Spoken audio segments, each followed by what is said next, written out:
தனுசு வந்து பொதுவா வந்து பார்த்தீங்கன்னா, அதுவும் நெருப்பு தான். ஆனா, அவங்க ரொம்ப டெக்னிக்கலான ஆள். 100 பேர் இருக்கிற இடத்துல ஒருத்தர் மேல தான் கோவப்படுவாங்க. அந்த ஒரு ஆள தவிர 99 பேத்துக்கு இவங்க கோவப்படுறாங்கன்னே புரியாது. அந்த அளவுக்கு ரொம்ப டெக்னிக்கலா தன்னுடைய கோவத்தை காட்டக்கூடிய மிக மிக பக்குவப்பட்ட பொறுப்பான ஆட்கள் வந்து தனுசு. பட் இந்த 97ல இருக்காங்க அப்படின்னா, ஆக்சுவலா இவங்க ஸ்மார்ட். உண்மையிலேயே இவங்க மாஸ்டர் மைண்ட் செட். இவங்க கிட்ட மைனஸஸ் அப்படிங்கிறது ரொம்பவே குறைவு தான். ஒரே ஒரு விஷயம் மட்டும் தான் பார்த்துக்கணும். அது என்ன அப்படிங்கிறப்போ, ஆட்டிட்யூட். இவங்களோட ஆட்டிட்யூட் வந்து வெளியில இருக்கிறவங்களுக்கு எப்படி ஃபோக்கஸ் ஆகும் அப்படின்னா, இவங்க தான்கிற கர்வத்தோட இருக்காங்க. இவங்க ஆக்சுவலா பேஸா ஒரு அமைதியா இருப்பாங்க இல்லைங்களா? இவங்கள பொறுத்தவரைக்கும் அமைதிங்கிறது இவங்களுடைய இயல்பு, பிறவி குணம் அப்படின்னு. மத்தவங்க புரிஞ்சுக்கிறது எவ்வளவு திமிரா இருக்கு பாத்தியா? யார்ட்டயும் பேச மாட்டாராம் தல.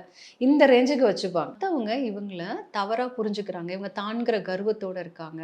அந்த மாதிரி நினைக்கும்போது வாய்ப்புகள் இவங்களுக்கு சிலது வர்றதில்ல. அந்த வாய்ப்புகள் கைவிட்டு போயிடுது. இவங்களுக்கு நேரடியா கிடையாது. ஆனா மறைமுகமான எதிரிகள் அதிகமா இருப்பாங்க. ஏன்னா யாரு வில்லன்னே தெரியாது. ஏன்னா கூட இருக்கிறவன் துரோகியா. ஸோ அதனால இவங்க எத கவனிக்கணும் அப்டின்னா, தன்னுடைய ஆட்டிட்யூட்ட மட்டும் கொஞ்சம் இவங்க கரெக்ஷன் பண்ணிக்கிட்டாங்கன்னா, லைஃப் நல்லா இருக்கும்.